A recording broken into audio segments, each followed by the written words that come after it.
There it Oh, is. okay, There we it got goes. it. All There right, we go. all Sorry, right. it took me So so long. I want to call the this November meeting of the Homebrew Robotics Club to order. This is our last meeting of the year. I shouldn't say that. It's our last general meeting of the year. We'll still do a ROS discussion group and probably have a special holiday SIG, special interest group that is. Let's see here. Let's get started with robot news. Is there any robot news out there anybody'd like to discuss?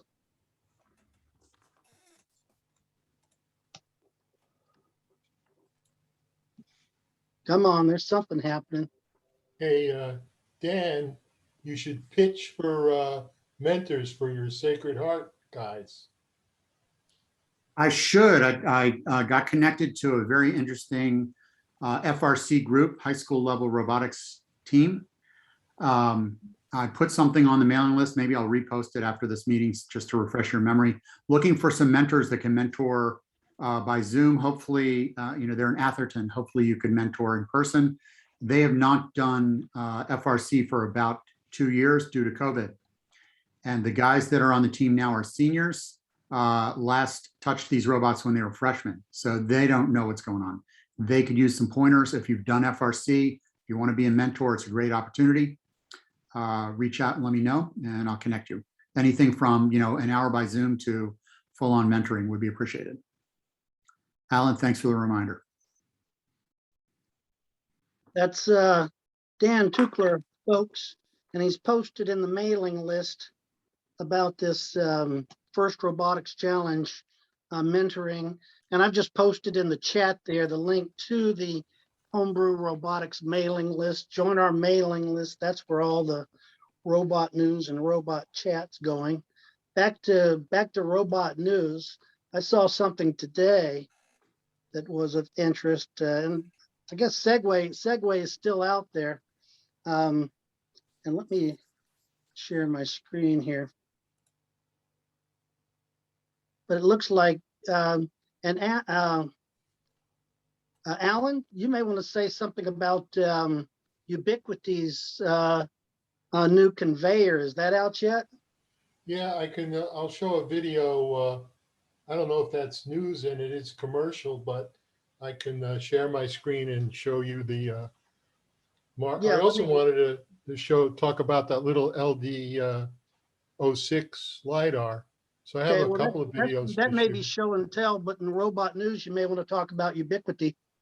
All right, if it's okay to show something commercial, I'll do it. For it. Okay. I just showed Segway's commercial. Oopsie, sorry.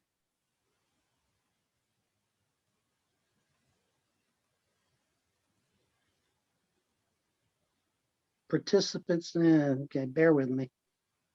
Let's see, is Chris back? I don't see an option to allow people to share screen. Yeah, yes, I've enabled that for everybody in the room. Go for it, Alan. Good to see you, Chris. Hopefully people are seeing it. Seeing your slide, yes.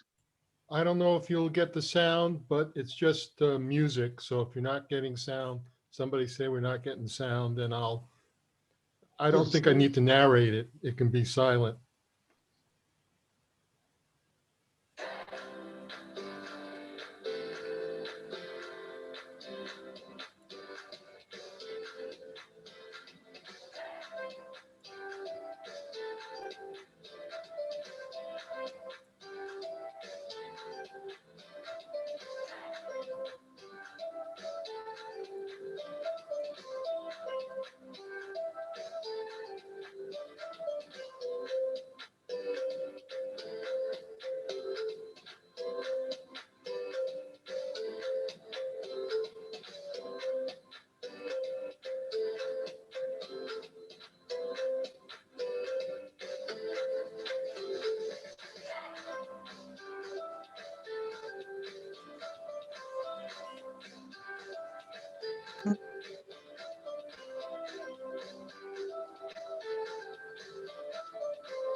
This one doesn't need LiDAR then, or it does?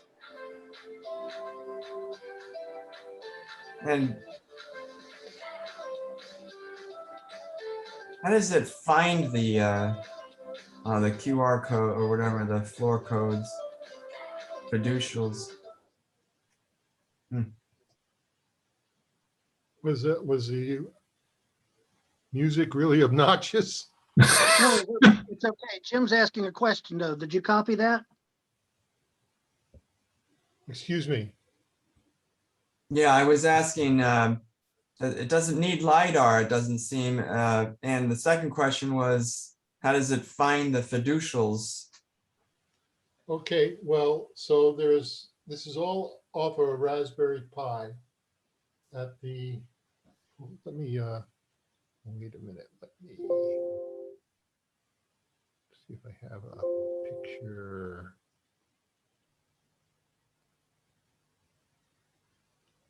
I have a good picture.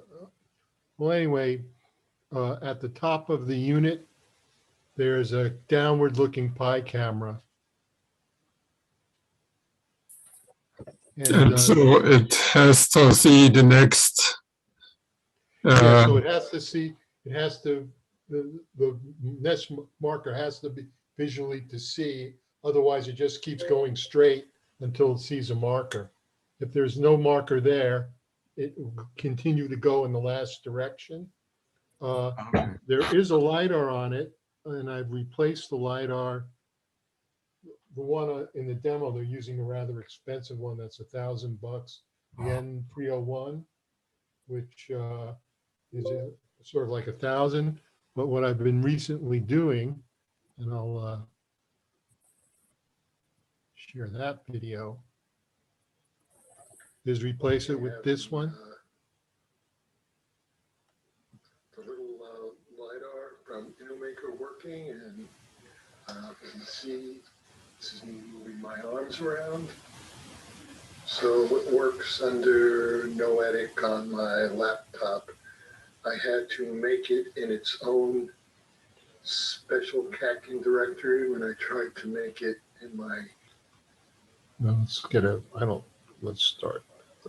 That's the Light it all. LVO6 LiDAR, isn't it, Alan? Yeah, so it's small, it's tiny.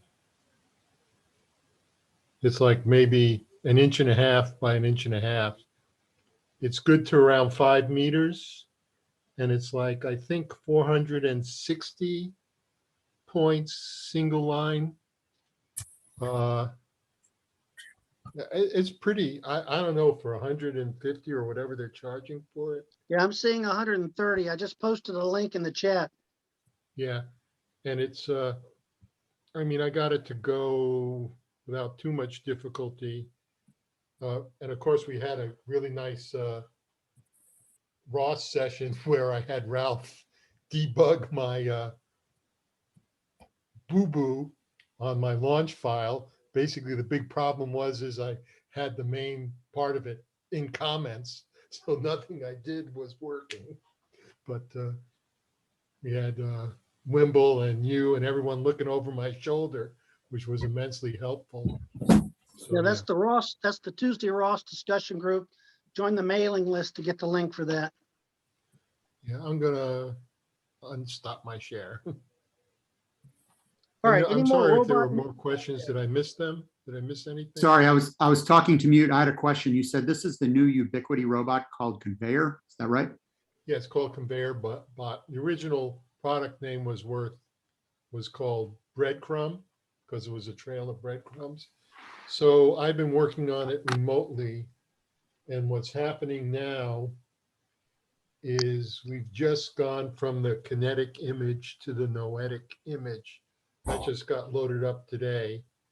I have to integrate both sonar and LiDAR which is for safety collision avoidance.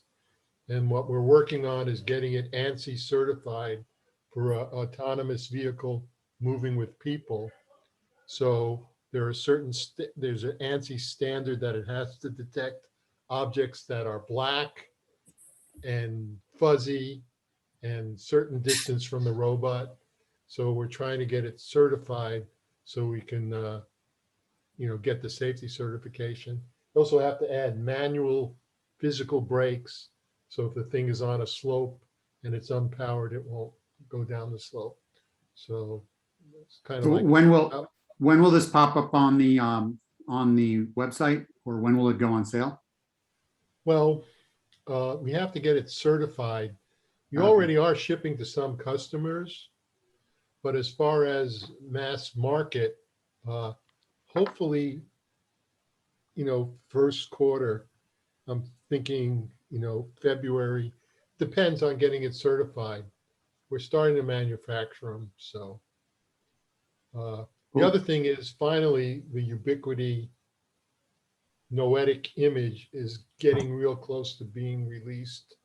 We're still on beta, but anybody who has a Magni can move up to the noetic image. I would say, fingers crossed, 3 weeks before we do official release. That's for Magni. Breadcrumb is slightly different in that it has the touch screen and built-in support for the LiDARs, which we'll probably add as just default options for product. What the target price is probably going to be, well, still around 2,000 for a Magni and another 2,000 for the Breadcrumb, the shell, the touchscreen, and the LiDAR. So that's just, off the top of my head. One of the things we were worried about the prices, the LiDAR we were using was like $1,000 LiDAR, and this one that's 130, basically does the same job. And it's actually easier to implement. It's just going USB as opposed to into the Ethernet port. So I'm pretty stoked, actually. Now, David is, of course, off-sourced to Slovenia, and he has around 10 either seniors or people getting master's degrees at the university there working on the project. So he has a really good source of really talented people. They all speak English very well, and they're all professional. And other than that, they're around 8 hours out of sync with the of California. It's kind of interesting. We have our huddles 11 noontime here, and they're just about ready to go to bed. All right, folks, any more robot news out there? I just mentioned, I pasted the link to the GTC. NVIDIA had their show, and there was several robotics sessions. So check it out. Some of them are okay. Okay, I reposted it. It had an extra thing in there that seemed to hold it up, but regardless, that's NVIDIA. Anything else for robot news? Yeah, I'd just like to quickly mention that SVR's robot job fair has changed dates. If you look at the SVR website, it still has the old dates, but I got an email from Andra letting me know that it's going to move to December 8th. So that's not going to show up on their website immediately. Yeah, this is Silicon Valley Robotics. Can you post a link in the chat for that, Chris? I'll post a link, but their dates have not been updated yet. That's fine. Just to let folks know, this is Silicon Valley Robotics, and they're having a job fair sometime soon, right? Watch that website. Camp, did you want to say something about the North Star? No. Okay. I like your article though, and that had some good writing in it. I need to work on that a little more before I send it off. Did you want to say something about North Star? Yeah, well, some people I used to work with at Stanford published sort of 100 things that robots in the future need to do. And some of them were really sophisticated, like, unload the dishwasher. So I was just thinking what it would actually take to do minimally viable product for a domestic robot. And the low bar would be a robot that would go around and pick up your shoes and take them to the closet. That would be a low bar robot, and that is doable. But having a robot that could unload the dishwasher and move around the house, you need a type of dexterity that you don't even have, even if you had a telerobot, even if you had, the Atlas now could not open up a dishwasher, take out a fork, go to the silverware drawer, open the silverware drawer, and put the fork in there. That ain't going to happen. You ain't getting Rosie anytime soon. I guys. put a link in the chat about the North Star behavior group out of Stanford. There's some chat in the mailing list about it. And Alan, I think you've posted a common document that folks can look at and edit, and the Homebrew Club. You guys are calling it what, some kind of incremental challenge or something like that?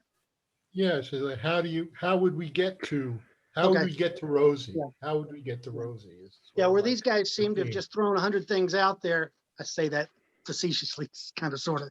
The idea of an incremental challenge where you incrementally improve. But check out Alan's document in the mailing list, and also the North Star Group, Stanford. The behavior, I think, is I don't know what the acronym stands for, but it's all uppercase. Okay, I think that does it for robot news, unless anybody has anything. Yes, no? Let's move on to, because we got a lot of stuff to do this evening, including an election. Let's move on into club news, okay? And first off, let's get Dan Tuckler to give us our treasurer's report. Is that right, Dan?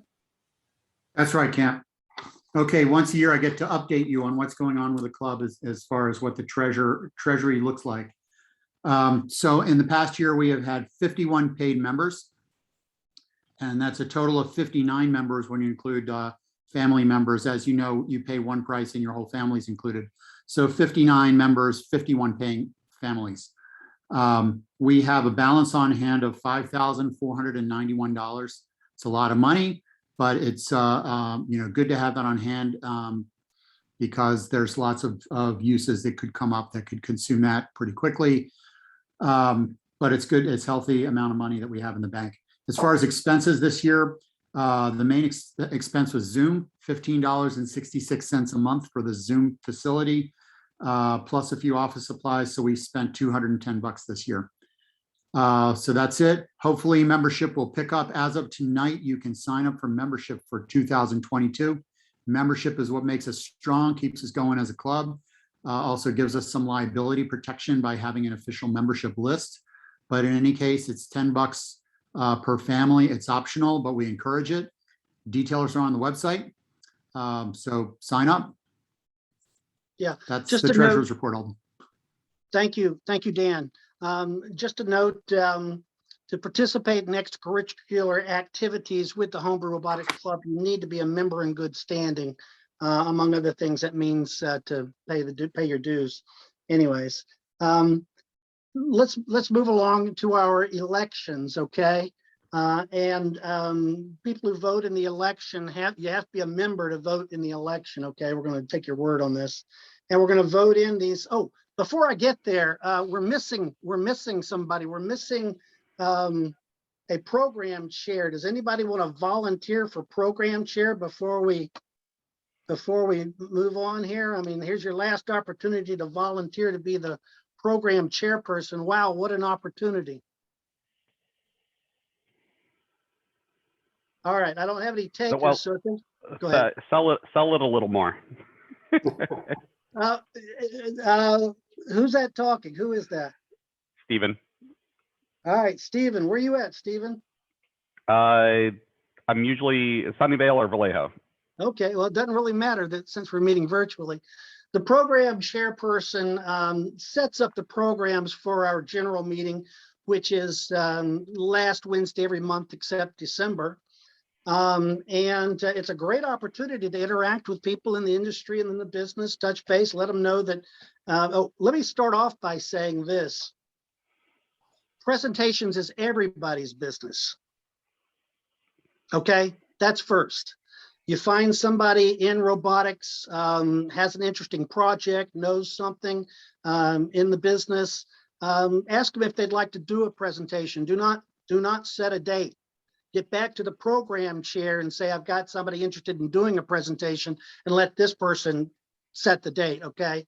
The good thing about this year, assuming the program chair goes along with it, whoever that might be, is we've already got presentations set up for January and February. And so if you include the 3 challenge months, assuming the program chair wants to keep the challenge months, you get to call the shots if you're program chair. That's five meetings done. You really only have to set up 6 meetings this year. And so it's not easy, but it is easy. And it's exciting. It's a good thing to do. So do we have any takers? Stephen? Yeah, I can do it. All right, that's Stephen. But Williams. wait. It does include a hoodie, right? Or a shirt? Stephen Williams. Let's see here. Let's see what we can do. All right. All right. Stephen, have you been to an actual meeting in Mountain View or? Yes. Yeah, a bunch sporadically, but Yeah, you look a bunch of familiar. times over the years. You look familiar. Yeah, I was there not too long ago. Okay, good. Let's see. Did I spell that right? Nope. I usually No, spell it with a PH. I did. No, But it's I didn't fine. spell it right. No. There we go. Let's get it right. Right there on the screen, Cap. Just Now I don't see it because I see you. Here, I'll take it in. Is I'm that looking at the correct, gallery. Stephen? Well, EN. You're killing me. You're killing me. I'm gonna get this right. That would be Stefan rather than. All right.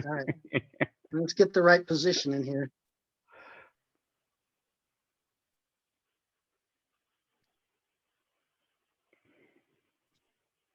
There we go. While we're on the topic of volunteers, we're also looking to see if someone wants to be our social media coordinator, someone to keep track or keep an eye on our Facebook, potentially if we want to do an Instagram or any of the other social media platforms. And it would be nice to get a volunteer that could spend a few minutes a month just keeping on top of that and making sure it's up to date and current. And just to be clear, that there are volunteer positions, there are elected officers, and the elected officer includes the program chair. And there are additional opportunities for volunteering, which is, a little less formal, but just as important, as Chris just pointed out. Social media, we sure could use some help. We've got groups in LinkedIn and Facebook. Our Facebook group is over 1,000 members.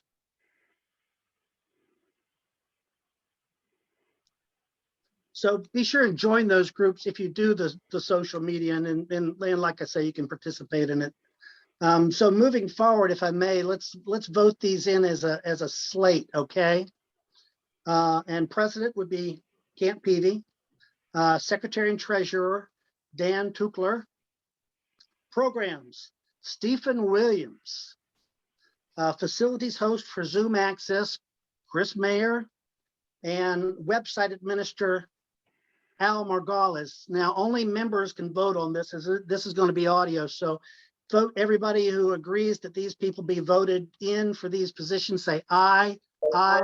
Aye. Aye. Aye. Okay. Those who oppose say nay. The ayes have it. Okay.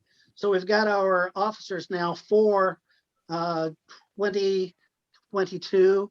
Yay. That's fine. The ayes have it still.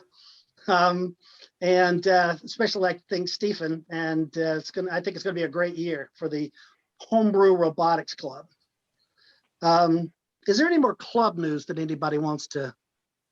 I won't ask who voted nay, but is there any more club news anybody wants to put out there?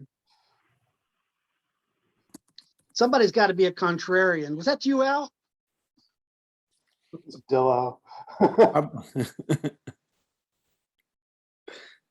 Is there Sorry, any more- It is there was any more Dillo, and club- I'm pretty sure he said yay, not nay. Well, he said it at the wrong time. No, he was happy that the vote succeeded, I think. Oh, I see. I see. Took a while to unmute. Fair enough. So is there any more club news before we move ahead? Okay, so last general meeting of the year, this is, as I mentioned, we'll have the ROS discussion group and we'll do some kind of holiday themed SIG.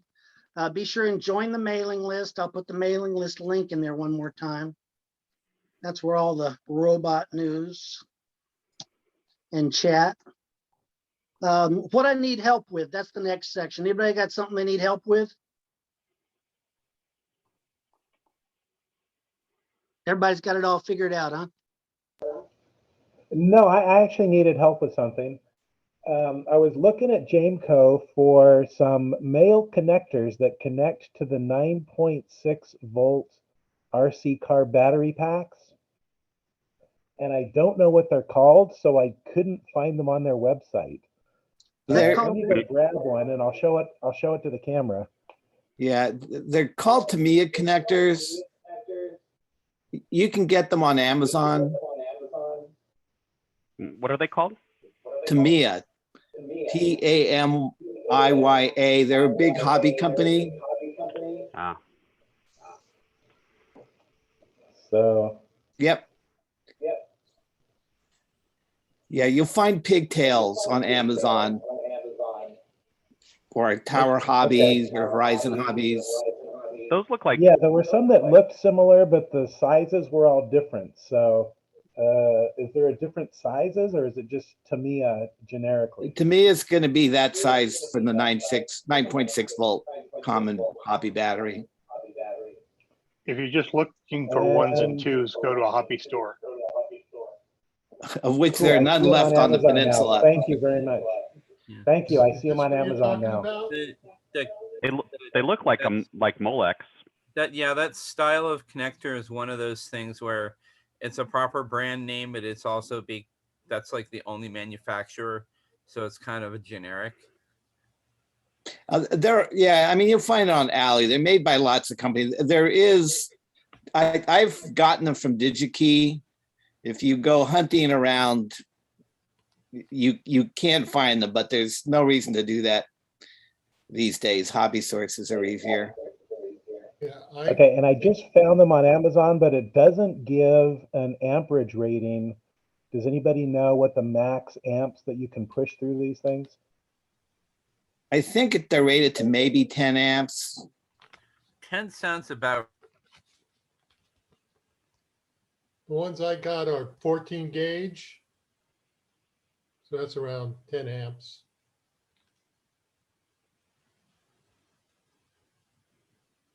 All right. Anything else for what I need help with? What I think is funny is someone says, I need this connector and I can reach into a drawer and say, oh yeah, you mean this one. Actually, that's a spade. Power pole. Yeah, that's an power pole, independent. yeah. That's what That's I not use the for Tamiya. batteries. Yeah, that's not the Tamiya though. Moving right along. Anybody else? What I need help with? Here's your chance to ask a question from all the experts. All right, let's move on into show and tell. What do we got for show and tell? Come on, who's got a show and tell? Keep it up. You're gonna have to listen to me. Okay, here we You go. want to see, does anybody want to take a look at that LD06? Yeah. Yeah, show us the LD06, Alan. Okay, give me a sec.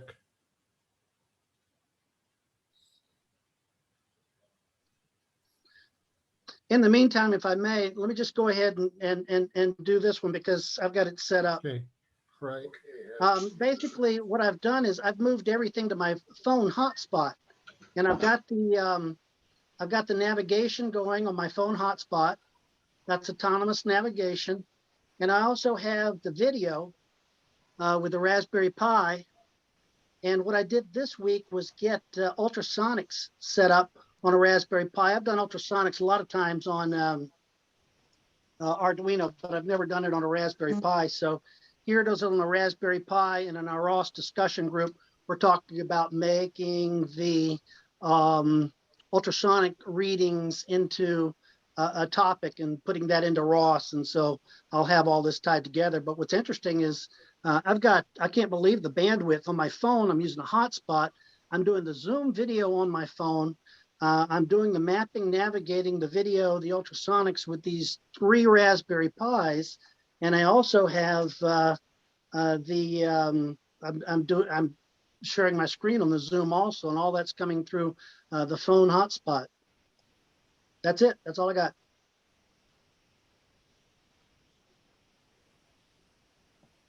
Alan, you want to go ahead? Yeah, here I go.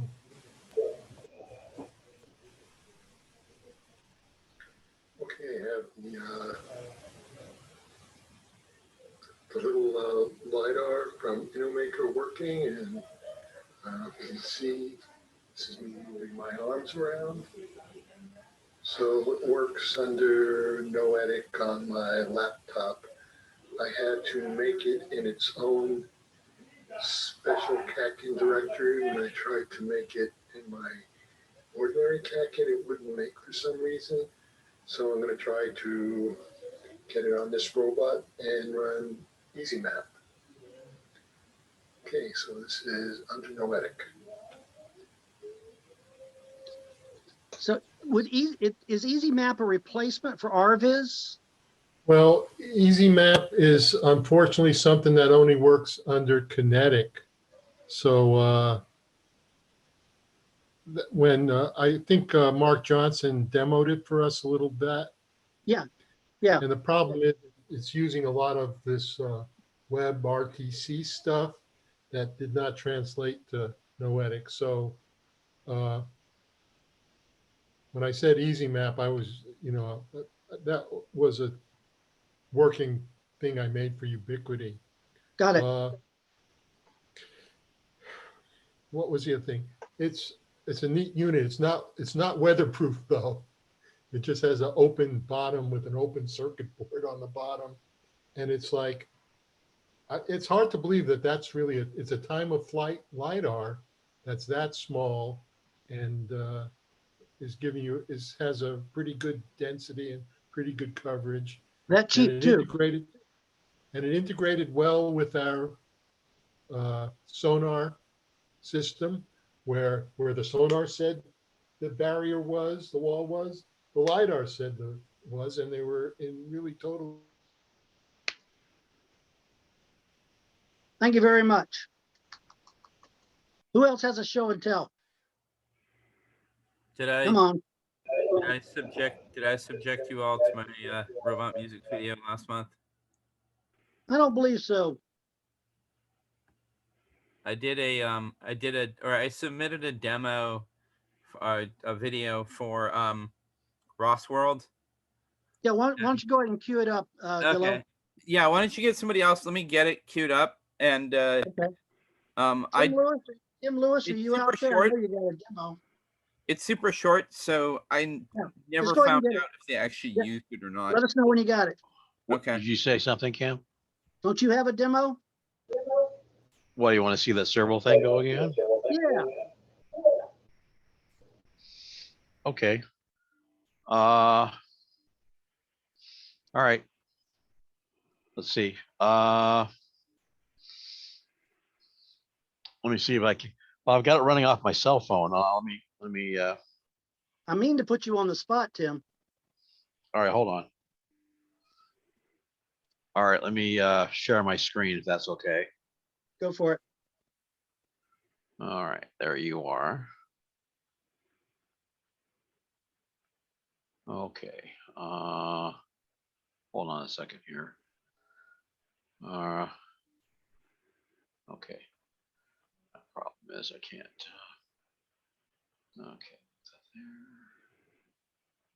Tap there. Let's see.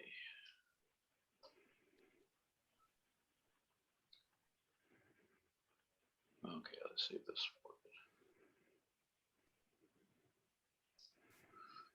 Okay, what I'm working with one of the ESP32 boards. Let me see if I can. Okay. That's the board there. You see the board? See the board there? Yes. That's the board there. And then I got a server over here. So if I move the right now, if I move the slider, that should work. There it goes.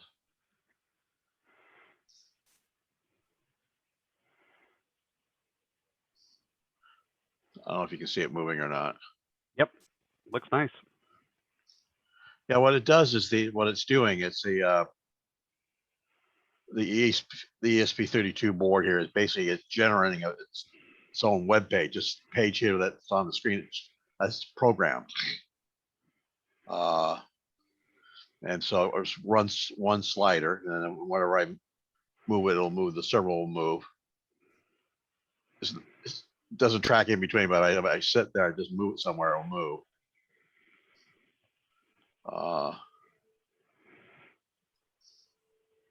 So yeah, because you can see how I'm moving the slider, it moves.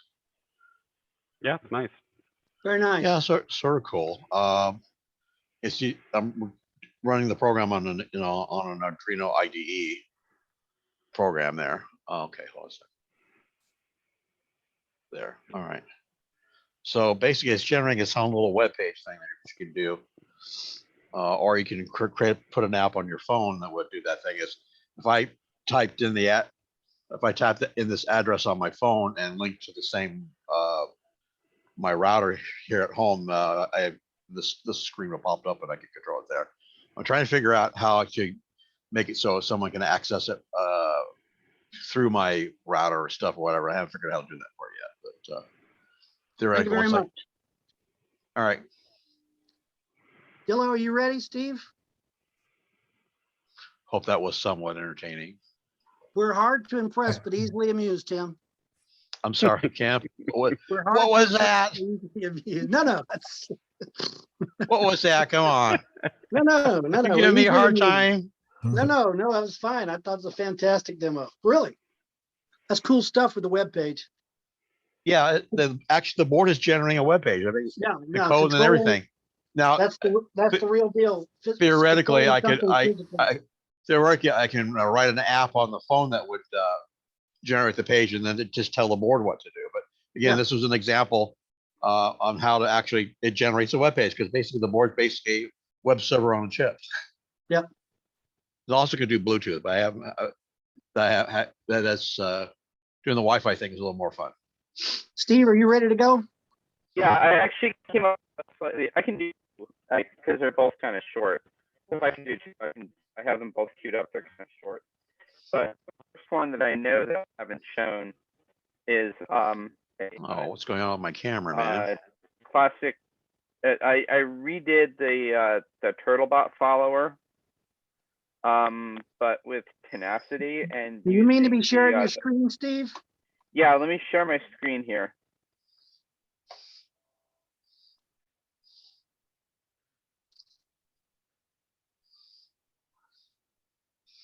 Oh, that's cool. So the first thing I wanted to show is this is Tenacity doing Turtlebot follower, but using YOLO. Wow, that's quite a base you built there. Instead of, and I think this is actually kind of cooler for the club.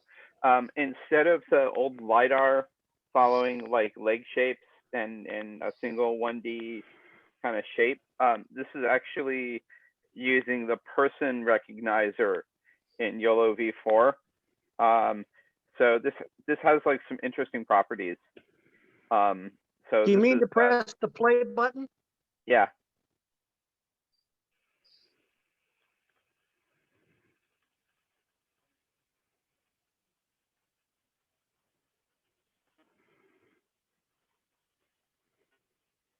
So this is following me as a person, as an outline person, and it kind of works somewhat. Okay, now it's backing off because it gets too close. Try to get close enough. So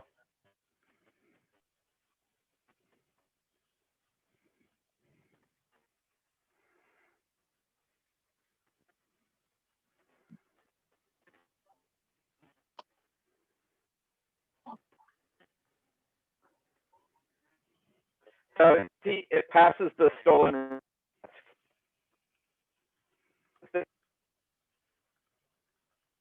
Lock on.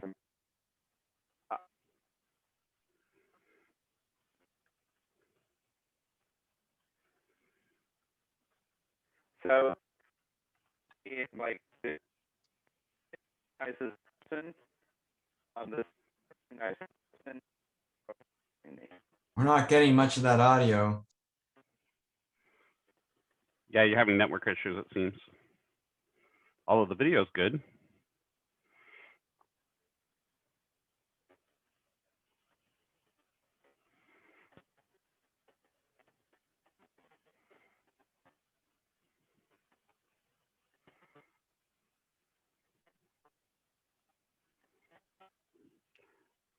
I've seen Steve's rig here in person. It's pretty impressive.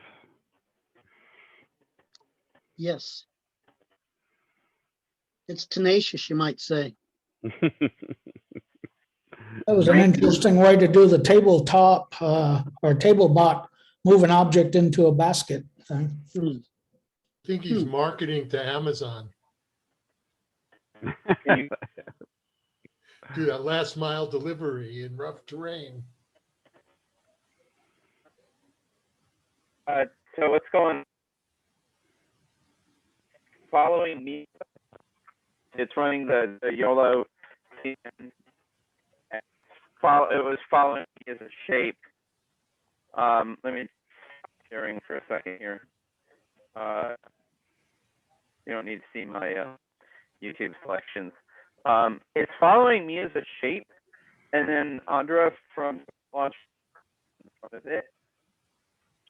Have a person shape for the neural net to recognize it. So it follows, it continues to follow. So this is the kidnapped robot. You And mean then to be also- sharing your screen, Dillo? What? Do you mean to be sharing your screen? Stop sharing.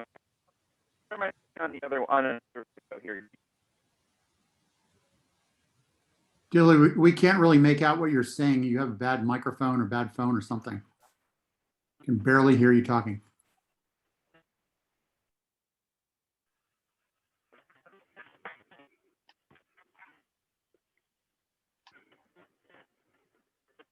All right. Maybe he's calling in from Mars. Yeah. That's not much better. Hold on. Why don't you come back to me in a minute? Let me get my sound We're done figured with out. show and tell. We need to get on with the presentation now. Hey, I have a brief thing to show if you want to see one more. Go ahead, Jim. I have to get out this toy I bought, the Looking Glass. It's a holographic display, the first one from a Kickstarter, and it's pretty cool. I haven't That's done anything with it, but if you can see here, wow. Try to show you. It's hard to see on a 2D camera, but this is I'm tilting it, and yeah, it's 3D in person, so it's pretty impressive. That's freaky, Jim. You can make your own videos using modern iPhones. Have the single take or with the depth camera, and plenty of other different sources. I don't have an iPhone, but I need to start making something to put on that. I put content. That's Anyway. very cool. Do you have a link to it or name or where to find it on Kickstarter? Yeah, well, it was Kickstarter. Now it's probably for sale. So looking glass portrait, I'll paste the info for Looking Glass Factory. I'll paste whatever info I have in a minute. Is it just stills or does it do video? Yeah, it's doing video now. Okay. Oh, I see. I see. How heavy is it? It also does stills. This one is pretty cool. It's Wow. again, it's a little hard to see on the camera, but maybe you can get a sense since I'm moving it. Yep. How heavy is it? It's 1 to 2 pounds, maybe something like that. And it's yeah, it's pretty cool. It also does stills as well. Like yeah, that's a still, I guess, but not one of the. But yeah, and of course there's a still too. How long ago did you hear about it? Oh, this is a long time, about I think a year or something. I signed up for it and waited a while and then got it. Oh, someone already posted. But yeah, it's really cool. I just had to have it. I had to have a a holographic display. It's nothing to do with robots, but maybe it will be somehow. Is this All right. Is this any better? Steve Dillo, are you ready? Is this any better? Yeah, it's a lot better. This is much better. Go ahead. Okay. Let me try this other one then here. Let me share my screen. Pick the window or application you want to share. Come on. Okay, can we all see that? Yes. Okay.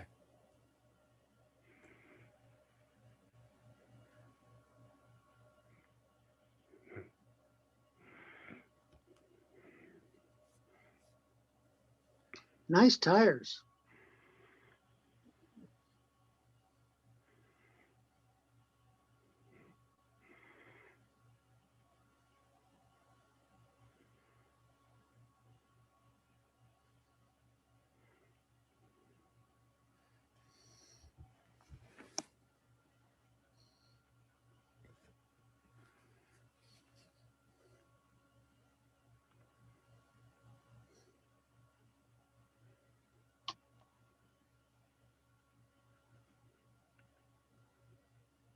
Did you print those tires? Yes. Wow. I mean, this type of project, how long are you looking at to build About 2 years. Yeah, it's a long-term commitment, right? Yeah. Any of the swappies, really. And you've added on to it the swappy, gone beyond. They are never really finished. Oh yeah, and you have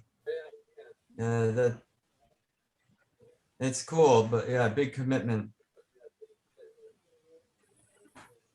You probably learn a heck of a lot. When you had it outside, did it ever get stuck?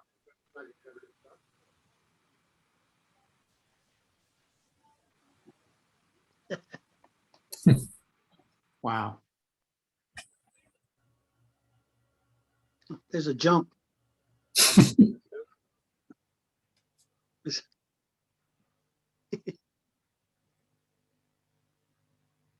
Okay. So Very nice, that was Tenacity, the music video. That was my submission to the ROS World Lightning videos. Very cool. Great work. Thank you. Any more show and tell? Going once, going twice. All right, let's get on with the presentation here. What everybody came for. This evening, we'll get to meet the Simbot, a ROS2 Galaxy simulated gazebo robot created by our own Ralph Gnauck. I pronounced the G out of respect. Ralph Gnauck has been developing ROS robots for fun and profit for almost 10 years. He's contributed to the SV ROS Neato Botvac ROS package and was involved with Team Maxed Out for the NASA Centennial Robot Challenge. He works as a consultant for Logic, helping startups and other companies developing robots and other electronic goodies. Without any further ado, Ralph Gnauck, ladies and gentlemen. All right. Hi, thanks, Camp. Yay. All right. Hey, everyone. Most of you out there, I think. So let me share some slides to start off with. Okay. So yeah, as Camp introduced, I'm going to talk about ROS2 and what I've recently learned about ROS2. I'm starting to build my first ROS2 robot. Shut down the video stream so we're not overloading the computer there.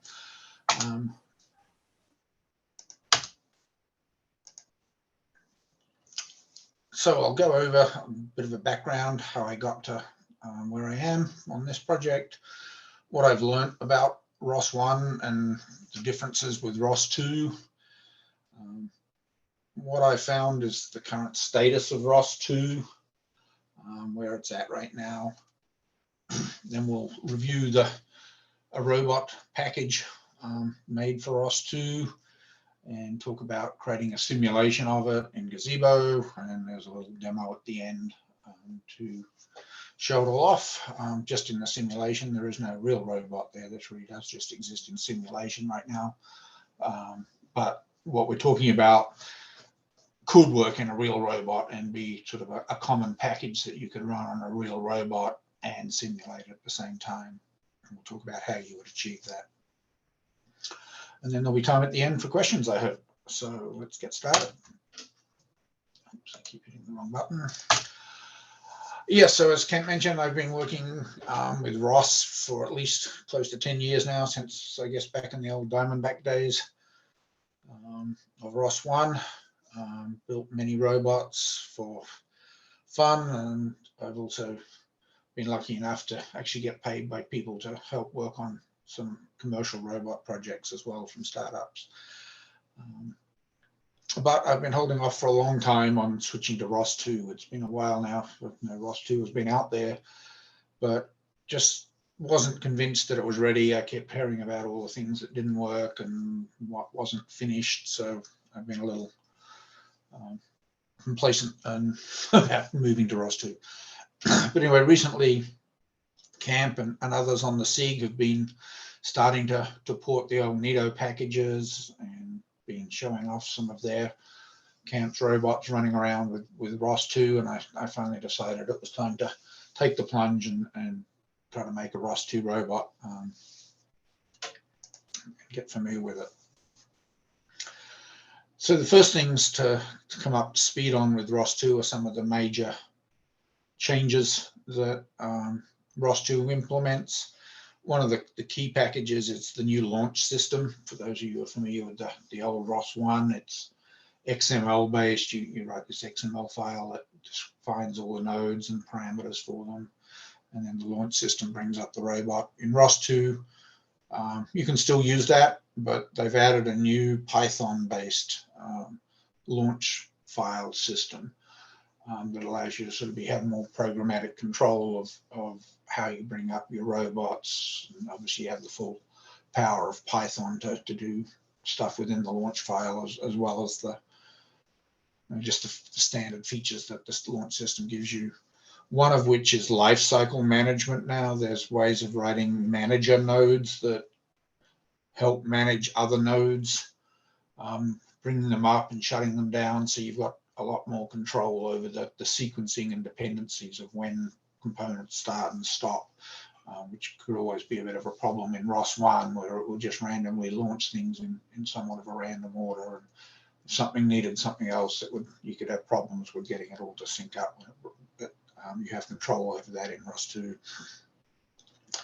Another one of the purported advantages is it uses DDS communications platform to handle the messaging. An advantage of that is it means no longer need to have a master node defined. In ROS1, one of the computers had to be sort of this special master, and if it crashed, the whole system would crash. But ROS2 is much more uniformly homogeneous distributed system. It's also supposed to provide better security, that you're able to actually define security and encryption parameters and all of the communications, which is obviously a major advantage if you're going outside of robot club or home, you may want to have some level of security so that people can't hack your robots. That said, I haven't tried it, and what I have been told from more than one source is if you actually go ahead and turn encryption on everything, the performance takes a huge hit. It's a real performance hog to actually implement or use the security. So yet to be sort of figured out whether that's useful or not. Reliability is another attribute of ROS2. I've mentioned the lifecycle management helps with just bringing stuff up and being able to manage the nodes that are running, but it's just also a principle of the OSRF. They're spending a lot of effort to make ROS2 a lot more reliable and robust than ROS1 was. Hopefully that'll pan out. There's also configuration options on the quality of messaging. You can say whether the topics are best effort only or you need to have guaranteed reliable delivery. So whether you can tune how important the networking performance is on a per topic level. Other advantages, and this is definitely not an exhaustive talk. I've really, they're still new at this. Couple of months I've worked, and so literally it's my first one, so I'm going to miss a lot of stuff, but these are just the points that have sort of been important to me in making the move. And one is the Nav Stack. The Nav Stack 2 is a fairly significant upgrade on the ROS1 navigation. It was basically started out of work that Intel were doing a few years back. I think somewhat to compete with NVIDIA's Isaac platform. Intel decided they needed to make sure there was something that could run on Intel hardware and started developing the Nav Stack. But typical big company, after they got halfway into it, ended up giving up and throwing their hands up saying that we're not going to do it anymore. But thankfully, Steve McKensky has been diligently has taken over and is the maintainer and actively working on the Nav Stack. So that's definitely been an advantage. We'll talk a lot about that. One of the main upgrades is it uses behavior trees, which we're going to hear all about, I believe, in January. Mike Wimble is going to do a whole talk just on behavior trees. But that gives you a lot more configurable control over how the Nav Stack handles things like recovery if it fails, and just waypoint following, and all that can be defined through behavior trees. Another feature of ROS2 is what they call the sort of shared process execution model. Again, these managed nodes can manage other nodes. It's kind of the equivalent to ROS1's nodelets, but you don't actually have to write special code to get a nodelet to work. You can just use these managed nodes to load other nodes, and they all run in a common process space. So you can have zero copy messaging and things like that and get around the networking problems and performance. So that can be an important performance improvement. And generally, the reason for going for ROS2 is it's going to be the future. ROS1 is effectively end of life. So looking forward, particularly for any new project, it's probably what you need to be looking at now. And we'll talk about it, but the current status, what out of all those promises, what actually is working and what's still there. Well, yeah, Nav2 seems to be working quite well. You'll see that in the demonstration. And the configurability, and just it has better navigation models. It uses DWB, and it's also has a lot more plugins. So you've got a lot more control, and you can write custom plugins for behaviors and recoveries and path following algorithms if you really want to get fancy with it. As I mentioned, the lifecycle management, that's there. Bring up Nav Stack uses that internally. You can use it in your own launch files. So that's an advantage. The Python launch file system, that seems to work pretty well. But all that said, there are definitely still some bugs, and there's some bugs I've been working with Steve on recently in the Nav Stack. Managed to find ways to crash it and things. So it's still not the perfect system we would all hope it to be, but it's getting better.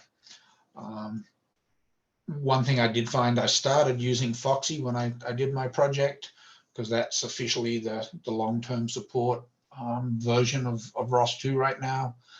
I know if anybody doing a project in ROS1 with long-term implications would definitely jump on the long-term support version as a starting platform. But unfortunately, I just found Foxy has way too many bugs. Too much is missing and incomplete. It's going to be, we know Galactic and Rolling have already broken the API, so that there'll be major changes if you start on Foxy and update it later. So my recommendation now is skip Foxy and go with Galactic. It's already a lot better, even though it's not the long-term support platform. If you're going to start a project, go with Galactic. Things that are definitely still a problem is compressed images. You can't display them in RViz yet.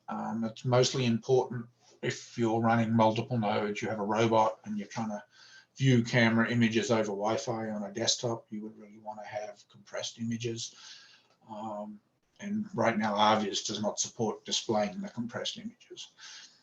I know from the source code they have implemented it in Rolling, so it's coming. Rolling is kind of the future next gen, always top of the tree sort of version of ROS2.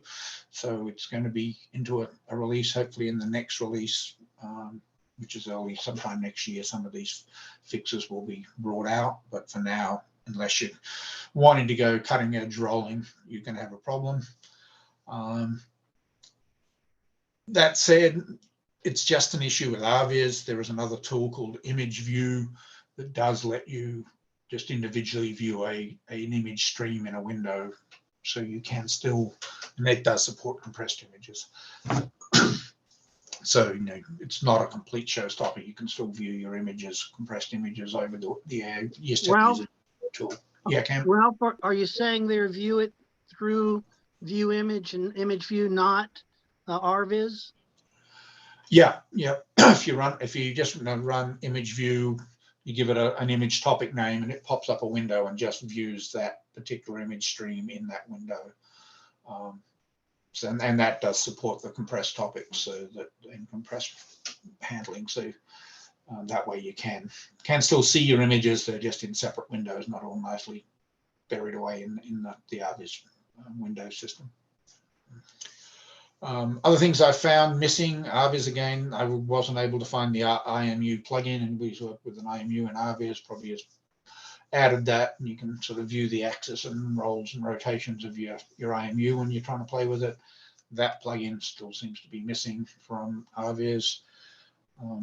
I know in talk with Mike Ferguson, lazy subscribers system is missing from ROS2. That was a system where a publisher can get and register callbacks, so that if a subscriber subscribes to the topics you're publishing, you get told about it. And generally what camera streams and that in ROS1 do, they'll sit there being completely idle, not even driving the camera, and nobody's subscribing to the topic. But then when they get notified somebody actually subscribed to it, they'll start publishing it and then maybe enable and activate the driver and things. So it was a way to be very efficient. If nobody's using the topics you generate, you can shut everything down throughout the whole pipeline, and it was easy to implement in ROS1. But that's not in ROS2. Maybe I've heard it could be a major problem whether it's ever going to be implemented. So we'll wait and see. There are kind of ways around. You have to program it yourself, though. It's not sort of inherently in the new ROS2 API architecture. You have to sort of write custom implementations of monitoring the subscribers and that to your node manually. Another issue I had was just with networking. One of the robots I tried to bring up had two host machines connected together via an Ethernet hub. And I was also trying to view the topics in RViz on a third desktop using RViz. And just getting multiple network interfaces working across the communication layer was a problem. There's sort of things you can't do. And Ubuntu won't let you bridge Wi-Fi networks to Ethernet networks, and that all caused all sorts of problems. So just something to be aware of. I finally got around to one of the advantages of ROS2 is its automatic discovery and multicast broadcasting for messages, which makes it more efficient. But basically, you get around these I had to turn that off and hard code all the IP addresses of every computer in the network so they could find each other using unicast and get it to solve these network issues. So they say there's comments in the website saying, yeah, we're working on implementing multi-host implementations and stuff, but multi interface definitions, but we'll see. It's not there yet. I mentioned before quality of service being a nice feature where you can specify reliable communications or just best effort communications on topics, but it's a little inconsistently implemented, and you'll find that you'll get errors and warnings because one node wants reliable, but the publisher's saying, no, I'm giving you unreliable message stream. So there's still some work to be done to clean all that up. Generally, you can get it working. It's just a bit of a hassle. And obviously, one of the other, not there yet quite, is the documentation. So, it's lacking a little bit, well, maybe more than a little bit. So you'll have to, a lot of discovery was made by looking at source code rather than reading nice tutorials. So that's always a bit of a headache, but it's just the way it is at the moment. Now, I'll just mention it as well as an extra, is NVIDIA. The NVIDIA Jetsons are popular platforms for roboticists, but they introduced a bunch more issues, particularly with ROS2.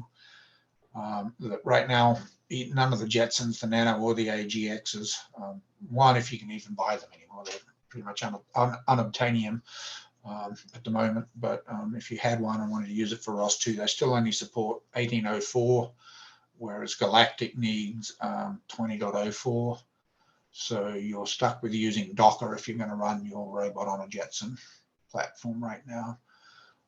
NVIDIA give you some sort of pre-built Docker images with Foxy or Galactic very basic minimal image of it on the image, and they also have a bunch of their AI stuff wrapped up in ROS, which is nice. But you'll still spend a lot of time messing with building Docker files and building ROS from source to get things working on Docker. I mean, that's basically to run Galactic on 1804 in Docker, you have to build everything from source. So it's a major time effort, and just you have to know what you're doing a little bit to figure that out. That's another thing which there are still some basic packages that are not yet released in Galactic, at least.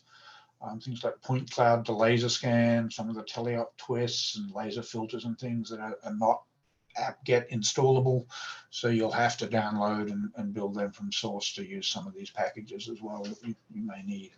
So that's basically what I've discovered so far about ROS2, but it's at the point where you can actually get a robot. So let's have a look at how we do that. So pretty similar to ROS1, really. You build a robot out of creating different packages for different components. You have a bunch of launch files that launch in various nodes. Key parts of your robot, you're going to need a motor driver, probably teleop components. You might want cameras and a LiDAR in it. You'll want to implement mapping and navigation, titled together with the UIDF/SDF for simulation, and then you'll want to have ways to visualize it with RViz and using Gazebo. So the package we're going to be talking about is what I've called Simbot, because it's mainly for simulation. It's up there on GitHub if anyone who wants to download it and have a play with it. Go to the Git link there and clone it.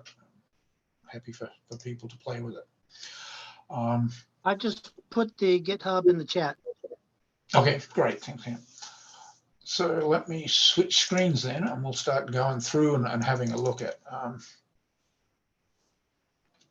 Is that readable? Can everybody see that font?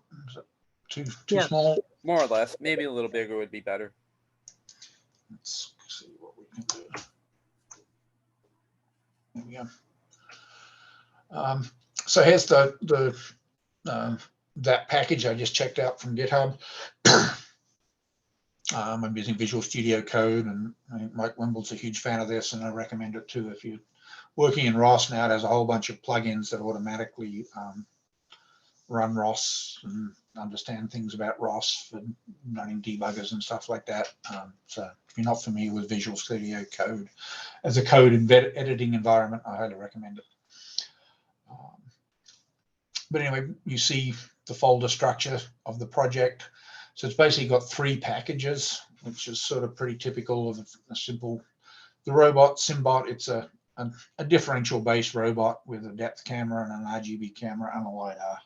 That's basically what it does, nothing fancy. So we start with the Simbot node itself. Although there is a C based node here that gets built, it really does nothing. It just says hello. Everything else is pretty much just using off-the-shelf packages and tying it together in the launch files. But this could be where you would extend code to add your own robot functionality if you wanted to. The main purpose then of this package is really the launch files. This launch subdirectory has the top level launch file for the robot. And we'll go through that in a bit more detail. It also has a folder with its configuration parameters for various things like the depth cameras, the mux, the joystick, and things like that. So you can have all your config in one package. This then relies on a couple of other packages. Navigation, we have the Nav Stack that we bring in.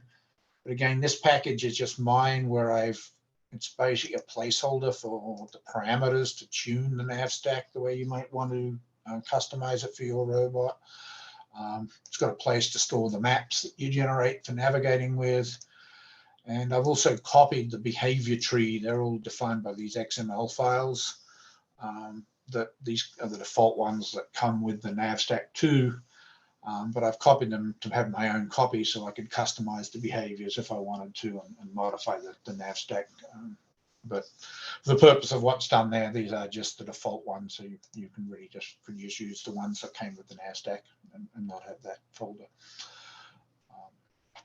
And the last one, which is probably where most of the effort's gone into, is the robot or Simbot description file, which is basically the URDF and the Gazebo type stuff that gets put into the description. So it has its own set of launch files for the description. And then we'll talk about the other ones, and then the rest of it is pretty much what you need for Gazebo. And then the URDF files are here, the Simbot description, the actual URDF is in this package. So I think I'll just quickly go through the launch files to get you a sense of what goes into a ROS2 launch file.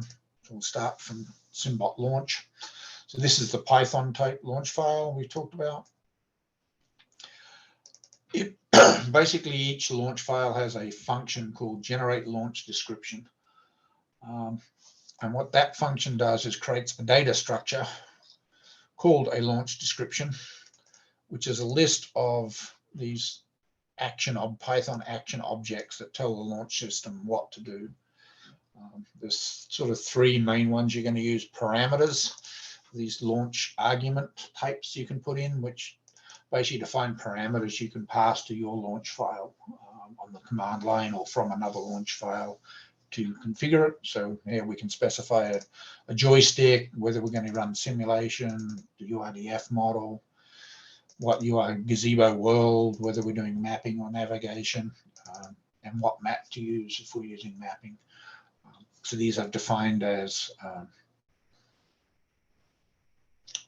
parameters that we can control the way the robot gets launched. And then these other ones are objects that I'll talk about in a minute that actually define the nodes that are going to be launched from within this description. So they've been created in Python. So you find before we create this launch description object, we run these other statements which either launch nodes or define a node you want to launch, or talk about including another launch file. So a large part of this top level one is just including all the other launch files we want. So if you're familiar with ROS1 launch files, you can include one launch file within another just using the XML tags. So this is the Python equivalent of doing that within ROS2. We create a include launch description for another Python launch description file. The one thing that's nice here in ROS2 is these can now be conditional. So we have this Python condition which says whether or not this is really going to be included in the launch, depending on some value of this condition.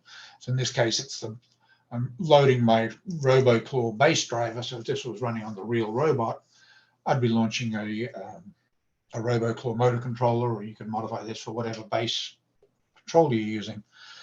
But if we were running simulation, we wouldn't want to run our own physical base driver because Gazebo is going to simulate the base driver.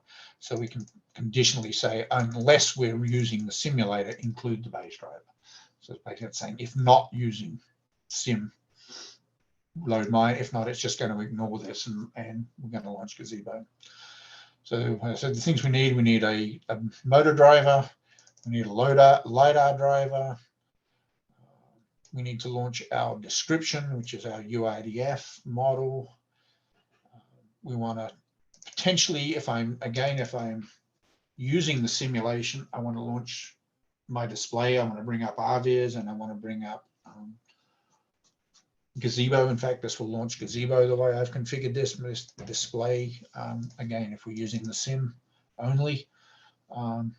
Normally, I wouldn't launch Gazebo if I was running this not in simulation mode. It means it's probably running on the robot, and I wouldn't want to be running RViz, so that's why I don't launch the display at all. I would be running the RViz in a separate package on the desktop. Then the next stuff, I'm not going to be, this is not a full tutorial on everything you can do. There's some fancy parameter manipulation we do to launch the Nav Stack. So we're just including the Nav Stack zone launch file, but we passed it information about my own customized configuration files that I want it to use, which is so it's tuned for my robot, and that's through these configuration parameters. We launched the depth camera. We're launching the teleop package, and we launch the node. We create the description of the node for the particular node file, of my actual node. And you'll see all of those objects we created from Python get included in this final launch description, and it's going to run all of those when you run this launch script. Now, one thing that's confusing at first is this is kind of a two-phase process. When you first launch a Python launch file, it runs your code that runs all of these functions and generates this data structure, this launch description, and effectively that gets returned from that top level function. But the launch, none of the nodes and nothing actually happens yet. When your code runs, it's doing is building this description file and passing that to the launch description, to the launch manager. Once the launch manager has run all of the launch files and collected their launch descriptions and got them all together, then it starts executing the processes that were described by these launch description data structures. So it sort of gets deferred, and then that's how it can control the ordering, because it knows everybody's launch information before it starts launching anything. But it's confusing when you try debugging that stuff's happening. You might get an error that's not directly related to a bug in your Python script there. It might be because you told it to run the wrong node or something, and the error messages are horribly ugly. So it's debugging launches is takes a little bit of practice, let's say. But anyway, that's the top level, how a launch file works. So as we said, that one of the key launch files we brought in was the description, which is launching the UIDF. In ROS1, the UIDF, you just sort of explicitly mentioned that and made it a parameter usually as a string. But in ROS2, it actually uses the robot state publisher node to publish the description. So we launch here the robot state publisher and give it we run the exactro command on my UIDF file and give that as a parameter to the robot state publisher, and it will run and launches or reads the UIDF and publishes it on a topic that everybody else can get to. So we're passing the parameter here of what that node description file is. We also published or include the joint state publisher, so it handles dynamic joints as well as the static stuff that robot state publisher. I said, I'm afraid I can't, this is not a tutorial. I'm not going to just explain this anymore, but these are just the basic structure. What's important though now, and the next thing is the UIDF. And I mean, one of my goals is to talk to people about how you use this to build a real robot launch system, as well as being able to run the simulation. So the simulation is a key part of it here. You see, we did the main UIDF, and the UIDF is pretty much the same between ROS1 and ROS2. Not much. I don't think anything really changed. So this is a standard exactro macrofied UIDF file. It's similar to what you would have done in ROS1. From a simulation point of view, the important thing is this, including this Gazebo file.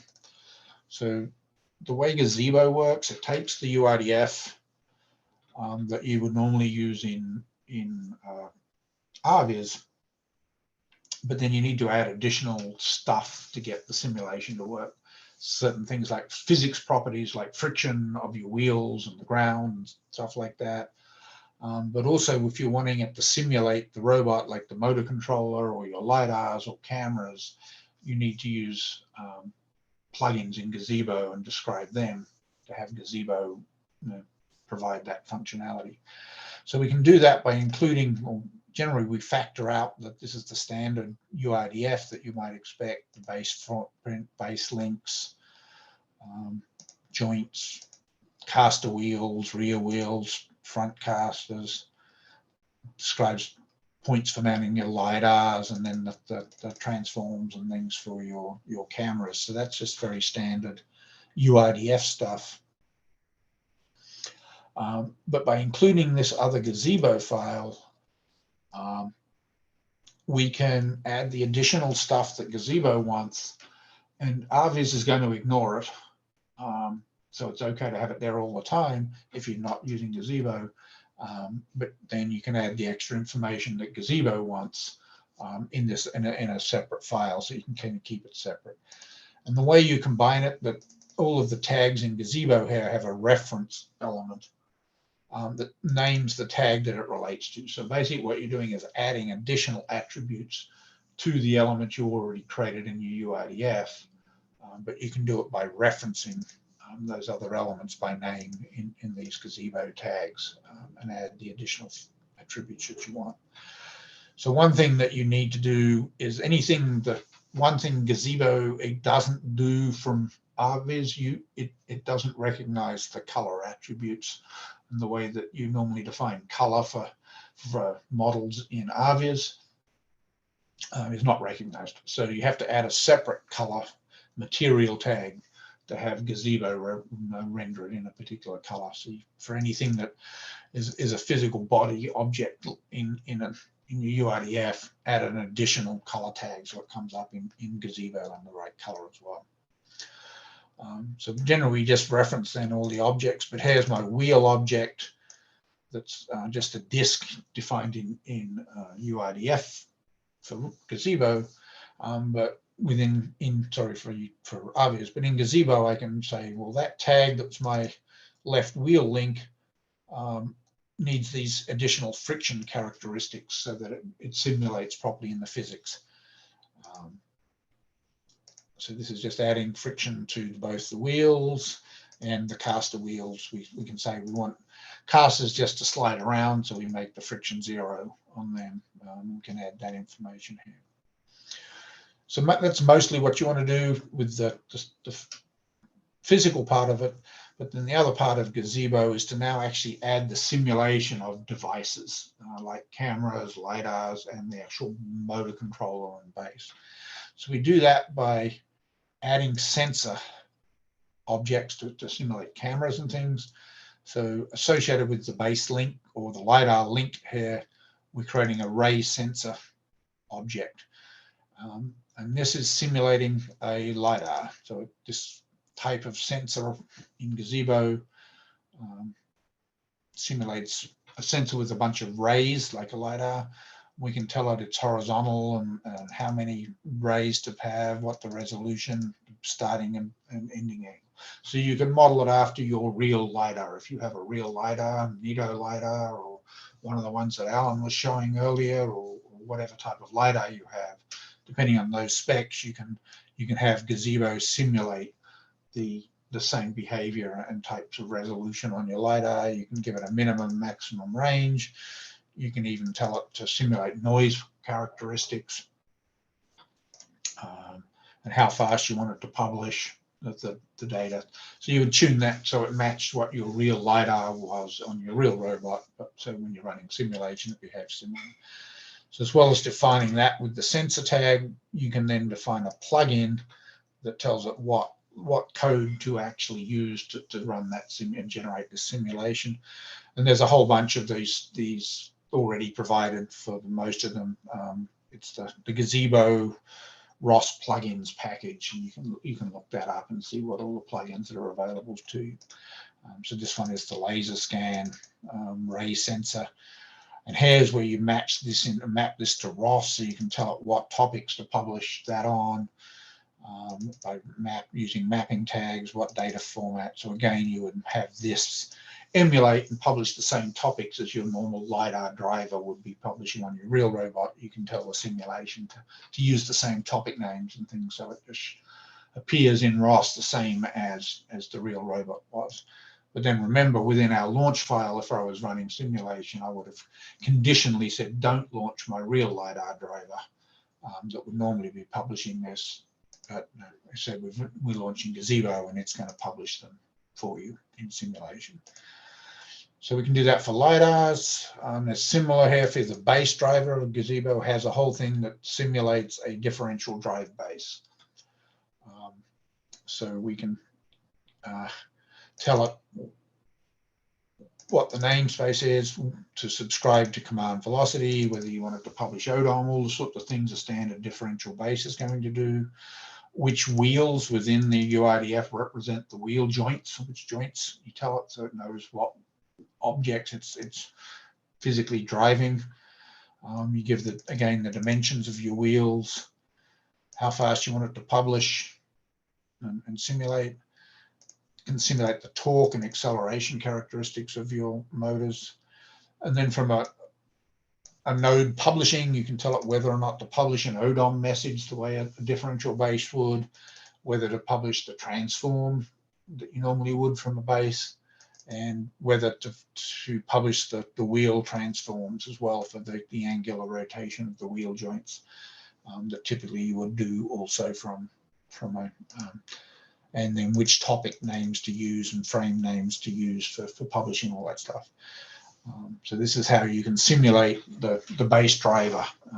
In this, the way the Simbot's set up on the real robot, it assumes there's a Robotech motor controller, but if in simulation, it won't launch that. Instead, the same topics and functions will be simulated through this plugin that's added to Gazebo.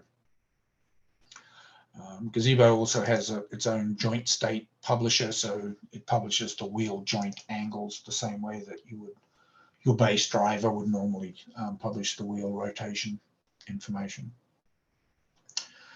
And then we can go on and we can simulate an RGB camera. There's another sensor called a camera type. This is just a standard camera. We can give it some resolution. The range, even simulate noise in a camera, give it the plug-in, the topics, the same sort of, again, you can simulate your RGB camera driver. This is just an RGB camera.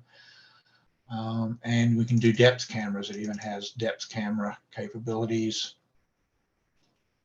by setting the type to depth. Then as well as publishing an RGB image, it will publish a depth image. And here we can remap to get all the topic names to match. I'm using a RealSense camera in Simbot in the real robot.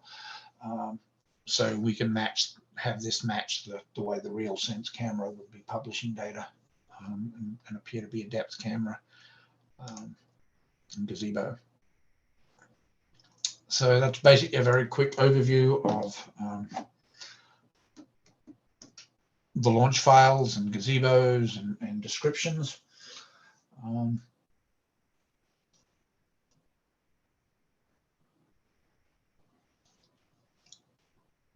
are we doing? So I think Well, where was the UR, where was, like, where you set the global frame and so forth in RViz that tells you where everything's, where was the URDF in that file structure again? It's in the description sub package. And then it's hidden away under source description under that. So you find the main URDF is this Simbot description.urdf file. Okay. So that's Okay, so that's giving the base link and the relationship of all of these other components to that base link and so forth? Yeah, so you see it starts here right away with base link as the first node in that package.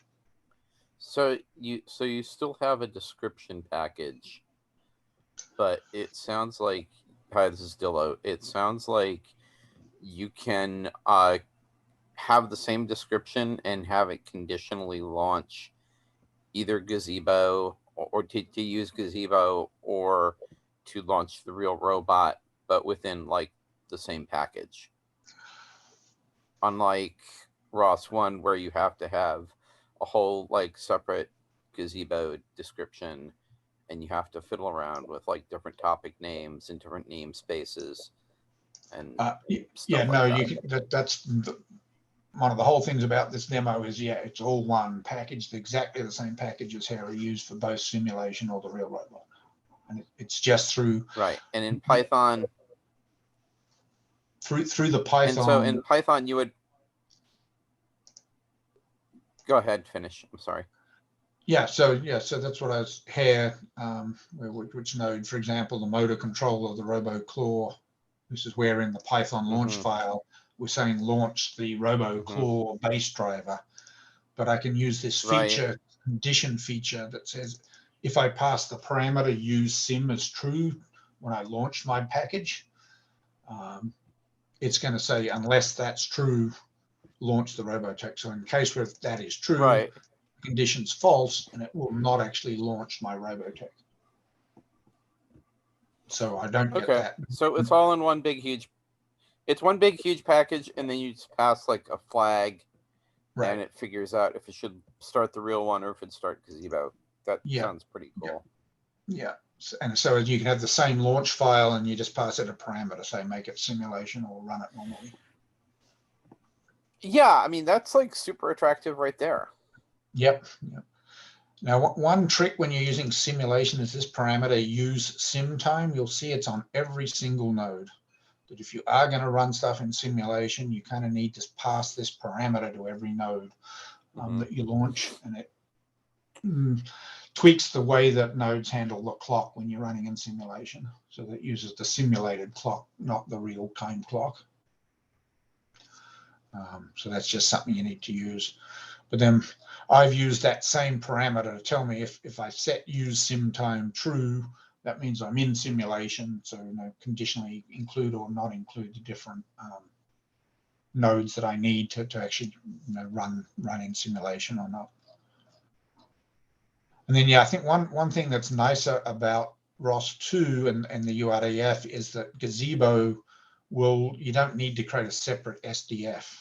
That it uses the same description. If we look here at how we actually launched, there's a Gazebo launch file that does get brought in. If I say run sim, then this launch file will be included. And Gazebo is two nodes, so there's two sub packages that you launch for the server part and the client part. But they're taking parameters. There's this ROS param.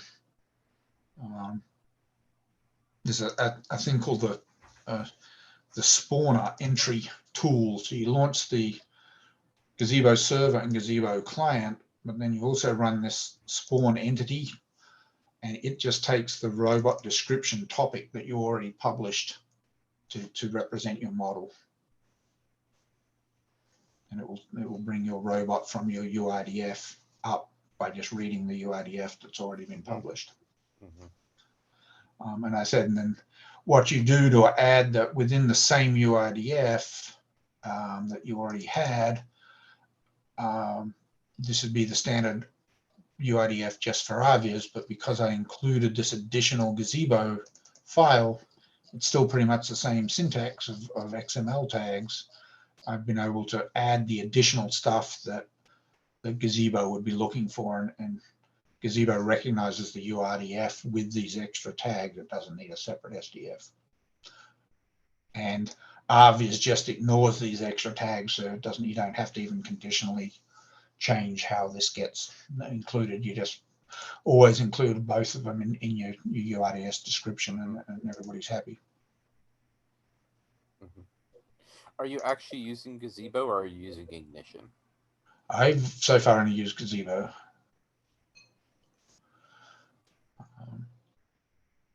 So I think I talked about everything I was going to talk about here. Yep, so we talked about, and I also went over packages, launch file. We talked about needing a motor driver, showing teleop. We launched mapping and in mapping and Nav Stack. We talked about the URDF. We talked about how we make conditional launch files. And we just mentioned there how the URDF and SDF kind of become all the same thing. And we went through the basic plugins. So I think now is the fun time when we can actually show all of this stuff actually doing something cool. So let me launch it.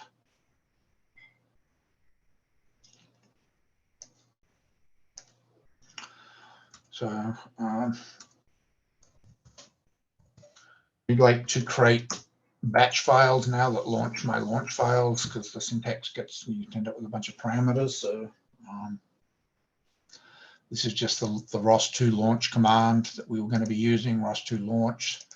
And that's the first thing you're going to need to overcome is in ROS2, all the commands start with ROS2 instead of ROS_launch. It's now ROS2 space launch, and all the other commands are in the same sort of thing. So you'll end up mistyping ROS2 for the first 6 months that you're actually trying to use it compared to ROS1 if you're familiar with it. But otherwise it's similar, the package, the node name, ROS2 and launch now, the package name, the top level launch file, and then various parameters that we want to pass. So here I'm saying we're going to run it in simulation. I've got some default maps, the default joystick configuration that I want to use. So let's run this command. Hopefully it'll all come up.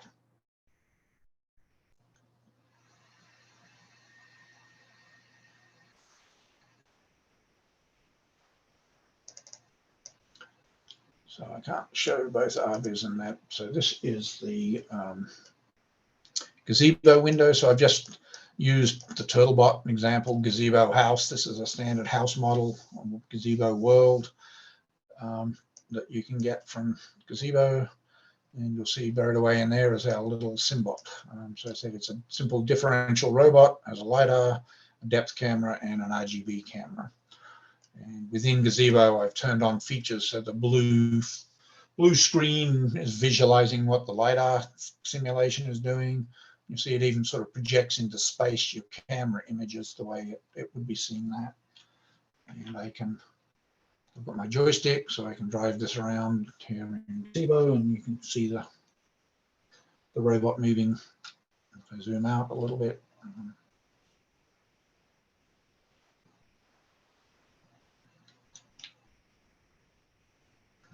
Driving it around.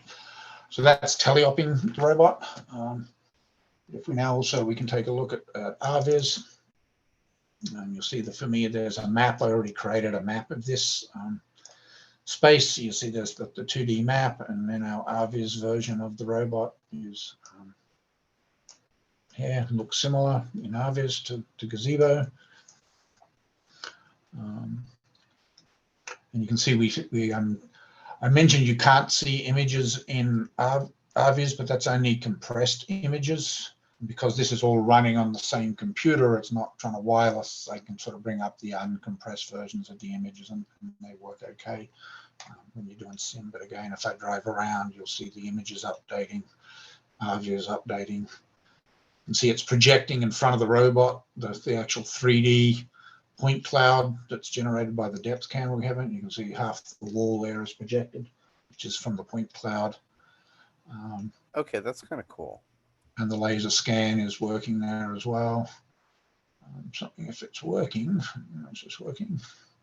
Can't see it. It seems to be really laggy. Oops. I'm actually converting the, you can see it there, the white dots that are sort of superimposed. That's a secondary laser scan. The red ones are from the real simulated full laser, but the white dots are simulating the laser generated from that point cloud. So the camera can add additional depth, and it sort of gives you the ability to have a point cloud. Not the laser just sees everything horizontally, but the depth camera can see any object vertically as well in front of the camera. So if we actually drive over to this table, maybe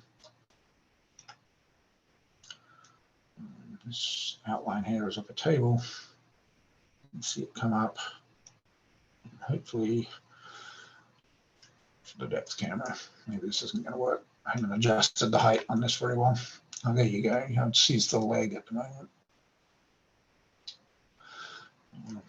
But it can help see the top of a table rather than just where the LiDAR only sees the legs. The depth camera can see the top. That's the anyway, real robot problem there. Yep. It's one of the advantages of depth cameras, but they do get complicated and data intensive to do that. But now once we've got this up, we're running, and I can use the tools for navigation by clicking on this button, the nav goal. I can set a goal to drive to a location here in Harvey's, and hopefully, here we go. It will drive the navigation stack and drive the robot, and we can bring up, we look back at Gazebo, we can see it driving itself around in Gazebo at the same time.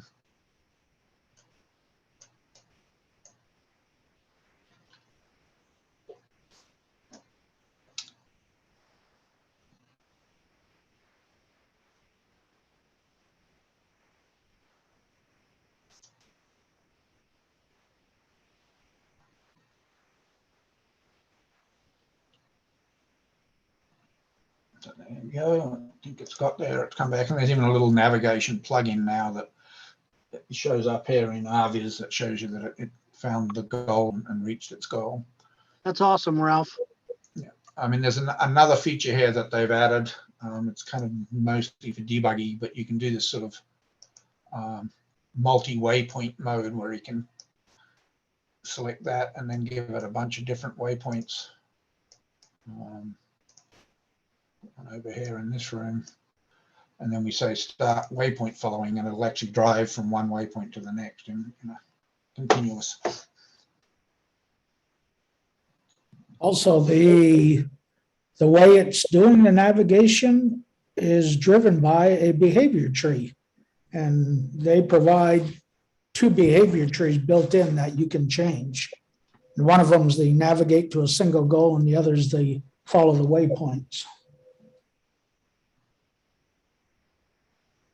And so you got to the first one, now it's heading off to the second one. That camera preview frame that's in front of the robot, is that just a standard feature in Gazebo that isn't really exposed, or is that like a new Gazebo 2 feature? I think it was always there. It's just you're talking here, what I'm showing here, that sort of thing projected out in front. Yeah, the little frustum projected out. Yeah. So that's in the, if I bring up the UIDF here for the camera, is my Gazebo plugin for the cameras, sensor, the CAM RGB link, you'll see that it has, I think, somewhere here. Which one is it? It's the camera. There's a, that's weird. Maybe it's the real sense one. I have visualized truth. So if I turn that off, it wouldn't visualize it in Gazebo. I don't think I've ever seen that tag before. Yeah, maybe it's something they've added in the recent version. But that's the same with the LiDAR. You saw how it projects the LiDAR, that big blue screen in the LiDAR. That's also a tag you can turn off up here. Laser scan. Cool. Visualize one, and we can turn that off in the Gazebo as well. how's it doing on its navigation? Did it Cool. get to Thanks, its Ralph. final goal? It's still going. I think it's nearly at its final goal here.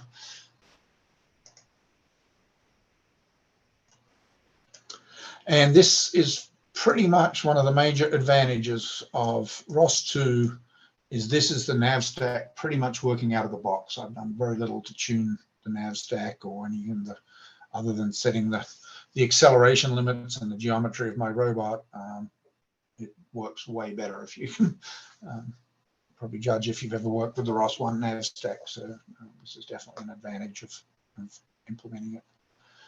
So I don't know how am I doing on time. Are we running out, Camp? Or I could also run mapping. One thing that Yeah, this go robot- ahead.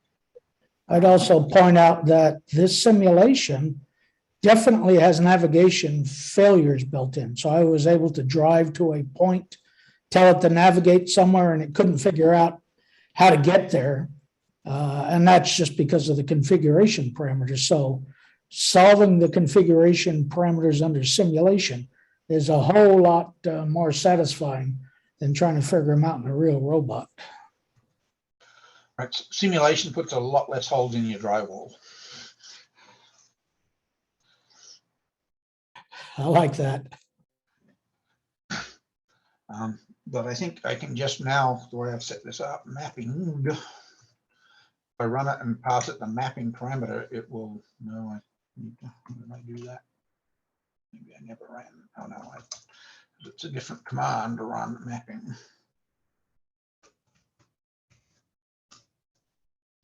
So this now basically runs the same world. It doesn't run the navigation stack. It just puts the nav stack into mapping mode. When you're done, Ralph, could you copy and paste your two scripts? Because I don't think they're part of the GitHub. I'll add them to the GitHub. So- Make a scripts folder in there. You see, Ralph, it's when still you do built the up. when you do the It's- mapping here, is it using SLAM toolbox? Yeah, it's basically the Nav Stack 2 now just has a, you just launch their default bring up. If I go to the where we launch the Nav Stack in here. Right, this is the Python 2 way of launching the Nav Stack. They have a standard bring up launch file you run, but you can give it a parameter slam that just says run it in mapping mode or run it in navigation mode. So that's all I'm doing is passing that one extra parameter into the launch file for the nav stack. And you see, we run it within the gazebo world. So what we're going to do is actually map our gazebo world. But you see RViz has now come up without the full map, but it's in mapping mode. If I drive it around, it will flesh out the map.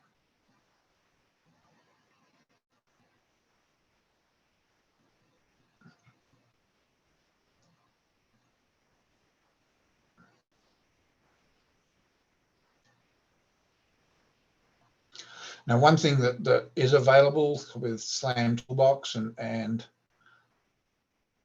ROS2, I haven't really got it set up here, but instead of just doing a save map that we're familiar with that saves the PNG file as a map, there's a new command that's save pose graph, which saves all of the mapping history and all of the data,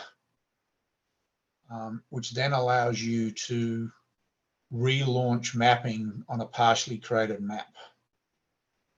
So you can do incremental mapping, or you can actually run it in sort of lifetime mapping mode where it continuously updates a map rather than having a permanent map. But you see, even just being able to just do a map on one pass through a room, I think is a testament to how much better the SLAM has got and the default settings compared to the way the old G mapping used to work. Yeah, you can do the mapping and then like break for lunch. Yep. Swap out batteries. Or if you have come back. a really big building that you're trying to map and you can't do it all in one go, then you can do incremental maps. Very Oops, cool. Just screw up on me and jump for some reason to the wrong spot. Hopefully it will correct itself if it doesn't get too whacked out. So can you make a comment about lifelong mapping? Yeah, I mean, it's just basically where you can continuously upgrade your map. Like I said, I haven't actually tried it. I mean, just been calling out the praises of how good it is. It's kind of gone and screwed up, but it will continue because of it. You know, if I drive around more, it will probably correct this little error. I still find I have to save a map and navigate within it.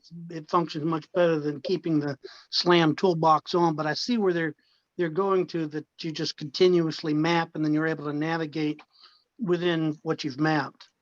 Right, but you do have to use a different command to save the partial. If you want to save a map in a way that you can go back and extend it, you have to use this save pose graph, not save map, and then launch the SLAM toolbox with that by deserializing that again and setting your starting. So it's not entirely straightforward, but the capability is there and hopefully getting better. But anyway, I think I've used up most of my hour, so definitely happy to keep asking questions and answering questions. But that's it for tonight. I think for the presentation. Thank you. Thank you very much, Ralph. That was awesome. You're welcome. That was awesome. So cleared up a lot of that stuff was for really, me. really cool. Really encouraging. And it is encouraging. It makes me like not afraid to try this because I've been kind of putting it off myself because like, oh my God, ROS2, there's Amit and, you know, there's this and there's launches and launch files. And I know a little bit about DDS, but that's like a whole thing. And so it's like, yeah, the next robot I build, maybe in a couple years. Say, Ralph, when you sign up for rolling, does it automatically go into the next distribution, or is it just like if I did Foxy rolling, it would just be the latest Foxy stuff? It doesn't go into Galactic, right? Right. I mean, the way rolling works is it's kind of a not released release. It's kind of the cutting edge. Whatever somebody checked in that night, if you check it out again, will be, you know, you'll get their latest check-ins from yesterday. It's not controlled the way, you know, with Foxy or Galactic, there's quality control. They'll test things before they release them in Foxy or Galactic. My question is, if you sign up for rolling, is it all just one thing where you're getting the latest Galactic, for example, or is it? You're getting the latest. Okay. Okay, so it automatically puts you into the next distribution. Well, it's not even a distribution. You're getting head of tree out of Git. Basic rolling is the head of tree. It's whatever they're checking in that night. That's not even quality, may not even compile. Yeah. Okay. But if you signed up for rolling in ROS2, you're using Galactic. Is that right? No, rolling has gone beyond Galactic. There is stuff in rolling that's not in Galactic. Oh, okay. Okay. But isn't Galactic the only? They haven't gone beyond Galactic yet, have they? Galactic is the latest quality control released version. Okay. And there are one thing that distinguishes between is when they break the API. So there's certain standard conventions in all the libraries and the way things are done in Galactic that Galactic will always maintain. But when they've gone to rolling, they may make breaking changes, and probably already have. If you put that into Galactic, other parts of Galactic would break. So certain things that are in rolling may never make it into Galactic. You know if rolling works with 20.04, or do you have to go beyond that? I don't know. But I said rolling is really if you're a developer contributing to ROS itself, you would probably be playing with rolling. But for somebody actually trying to do something and have some semblance of stability and that for at least a few months, go with Galactic. But Galactic does get regular updates. It's not like it's a frozen thing, that there are still updates in. So you need to go and git checkout or sudo apt-get update on your Galactic regularly to get the latest changes. But they're more guaranteed not to break things because they should have gone through a test cycle before they got put into the release for Galactic. Sounds like the best Ralph, you thing to do. mentioned using Docker to integrate some of the NVIDIA components. If you're not using those NVIDIA components, is there any advantage to using Docker? I didn't see Docker in any of your launch files. Well, Docker doesn't go in the launch file. Docker you run on the machine and then run ROS within Docker. Right. Have you been doing that? And is there an advantage to doing it? Well, I've done it because I kind of want to use some of the NVIDIA features, which is not in this. Simbot is kind of a simplified, cleaned up version of another bigger project I'm working on that I can't talk about. So I have used Docker because I run my robot code in a virtual machine on my Mac. I think I've tried running it raw on the Mac. I run it on the 2 computers that are on the robot itself, and I run it in yet another separate desktop Linux system. And when you use Docker, the nice thing is you get the same code on every machine. There isn't any confusion about, oh, I forgot to install something here. Right.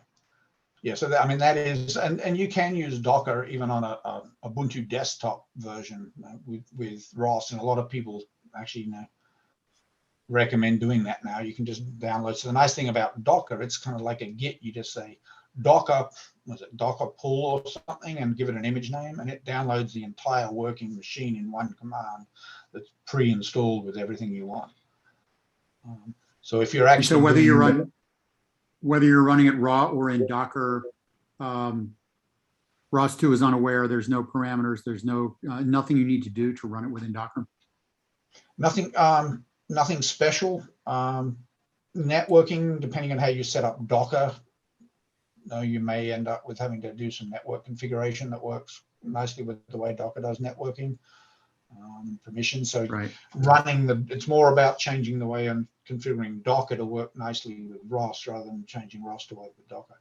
Yeah, if you haven't used Docker before, the command line I use to run Docker is a pretty long command line, because the stuff that's in Docker is generally read-only. And what you do, if you do this the way they recommend, and what you do is you map a file system from your laptop into the Docker image for everything that you want to read write. So I'll map my home directory into the Docker image so that any changes I make are actually reflected on my real Linux, not in the Docker image. And if you make changes to the Docker image itself, you have to then save that Docker image, and which creates another image. You save the modification. Right. But there's a lot of command line parameters to get networking work the way that you want. You have to tell it that I want you to see certain devices inside Docker. Docker is a complete firewall until you tell it otherwise. Yeah, you can map files and directories in, like you say, and have, and they can either be read-only or read-write. And I do that. I never create new Docker images by things running in a Docker image. I just map in things usually from a Git repo, and you make a change and it's instantly available inside that Docker image. Yeah. So I mean, Docker is another subject for another whole night, but yeah. Apart from what we've already mentioned, if you are like for Ubiquity or somebody who's actually mass producing and selling robots, having your environment built into a Docker image then makes it very easy to distribute, because you just boot the robot, say Docker pull Ubiquity image, and it will download the fully functional pre-installed everything and just run it on 100 different robots. And if you need to make a change, you update your base image and distribute it to everybody, and everybody gets the updates and you pre-test it and everything. So I mean, that's kind of where Docker has come from, out of the data center warehousing data sort of environment where you have multiple copies of the same thing. I've used Docker on a number of client projects where we configured. So here's this may be a ROS1 artifact, but we configured and ran multiple Docker containers, each within its own namespace, but then exposed over the, exposed their own, the host system networking as a bridge so that each container could be on, the network and pass messages back and forth. But because they're in their own containers, the namespaces don't collide. So if you want to have, say, like a dozen cameras, like a dozen real senses plugged into a sorting work cell, that's a perfect example of like a good use for Docker. Is you develop the one image for like the one camera, but then you can spawn that multiple times and they're isolated from each other. Another thing to use Docker for is my GitHub is pretty much private, but there's a bunch of code I share with people if they ask me questions. And one of the things about ROS is whatever you do in your software, if you have dependencies, you're supposed to put those dependencies in your package.xml file. Well, ROS doesn't guarantee that your dependencies are in that package XML file. And so when I hand my code out, people say, oh, well, it didn't work. It needed me to install other things. Whereas if you stick it in the package XML, there's a way to get ROS to install that software for you automatically. But the way I test things is I bring up like a base Docker image, then download my GitHub and say, build it and see if it works. And if it doesn't, I fix it and just start it all over again. All right, we got a couple more questions here. We need to wrap this thing up. I got one. Hey, Ross, I meant to say, Ralph, this quality of service, best effort versus the lazy subscriber, especially as it relates to video. What's the relationship and what's happening and what's not happening there? Can't say I'm an expert on it, but within ROS2 now, when you create publishers and subscribers, it has what's called a quality class. And there's sort of two main ones, I think, that is best effort or reliable. And basically a best effort topic will be, it's kind of like ROS1 at UDP. I'm going to publish it, and if you get it, good luck. But if you don't get it, don't complain to me. What's different about that? What's different about that and a lazy subscriber? Well, lazy subscriber is different. So the quality is whether you absolutely must get a packet through and the message. If you publish a message, you want to guarantee that anybody subscribed to it gets it. It's not going to get dropped. So reliable is, I think, pretty much built around TCP, so it'll do handshakes and retries and all that sort of stuff to make sure published messages on a reliable topic work. But is the ROS1 lazy subscriber just more flexible in this sense? It's different, completely different. That's more just about a performance type thing. That when I have a publisher, say a depth camera driver, it's publishing all these camera images, which are quite costly. And then one, it has to probably talk to a USB port and turn on the actual camera and receive the data from the USB port, do the crunching to convert that into a ROS message, and then publish it on some topic or multiple topics. So the RealSense driver, if it doesn't know anything about if anybody's listening to it or not, that's what it's got to do, and it may be doing it for nothing because nobody's actually subscribed to its messages. So in ROS1, as a subscriber, you can say, or as a publisher, you can say, give me a call back if somebody actually subscribes to this topic that I'm publishing. So normally the camera driver in ROS1 is just going to come up and do absolutely nothing. It's going to advertise, hey, I will publish this topic, but not actually do anything with it. And then Arvis comes along and says, hey, I want to view this camera. So it creates a subscription to that driver saying, hey, I want to listen to that topic you're publishing. And now, because of lazy subscribing, the ROS driver can get notified that, hey, Avi's just subscribed to your topic, wake up and do something. So when the driver gets that callback, it will then, only then, actually turn on the camera and start publishing the messages. Because So ROS2 does not have this feature? No. Not by default.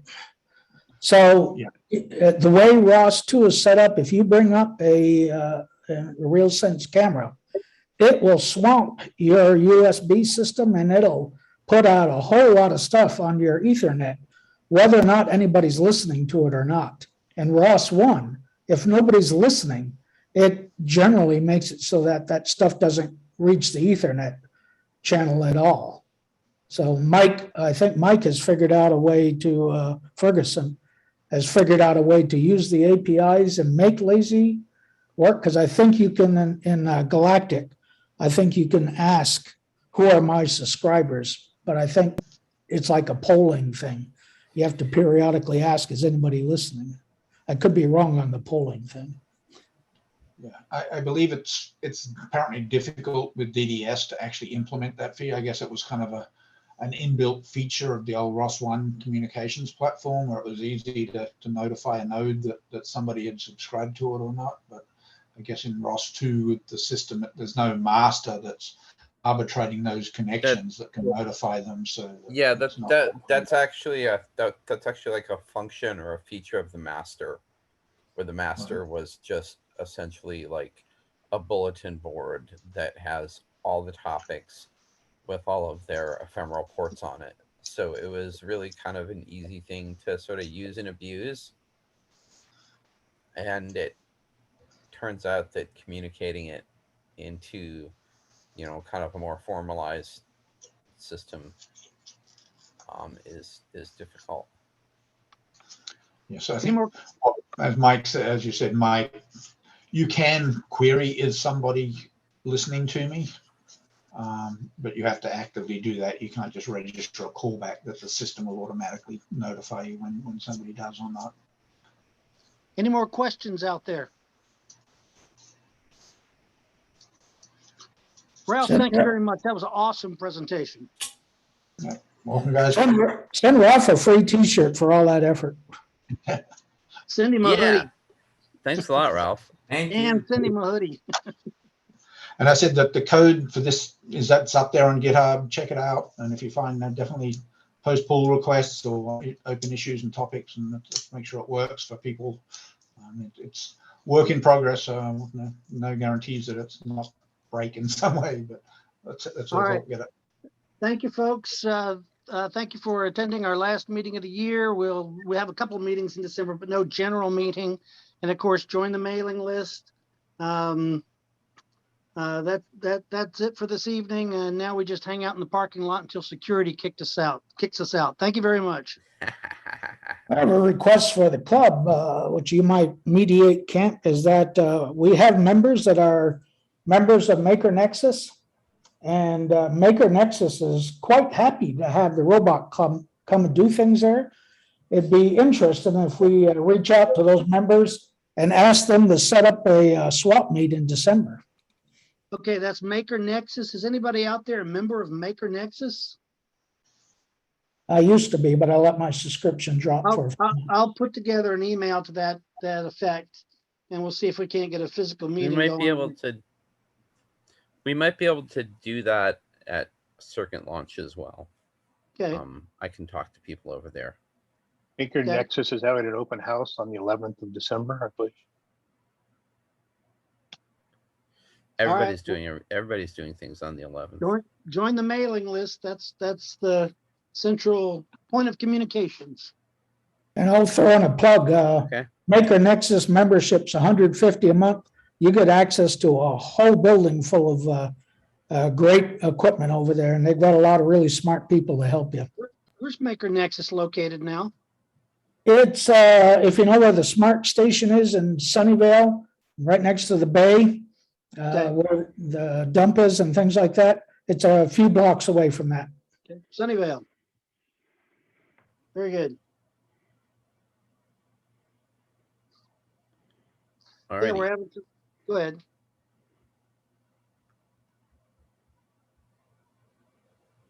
we're having some fun at these Tuesday ROS meetings. So folks that are interested in ROS and getting started with ROS or ROS experts, please join us. When is that? The Tuesday ROS discussion. Okay. And I'd really like to thank Stephen Williams for volunteering to be program chair. Send him a hoodie. Yeah, send him a hoodie. Thank Very you. good. Yo. You've still got Ralph pinned so that other speakers do not bring up switching the speaker view. Let's see here.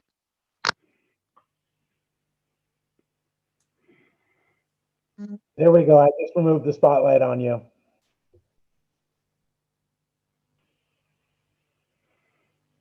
All right. Hey, Stephen, can you send me your email address in the chat? You don't have to send okay. it to everyone. I think I did earlier, but it probably scrolled off. Camp, I've got it, so we'll keep it out of the public record and I'll just send it to you. All right. Dan's got your number.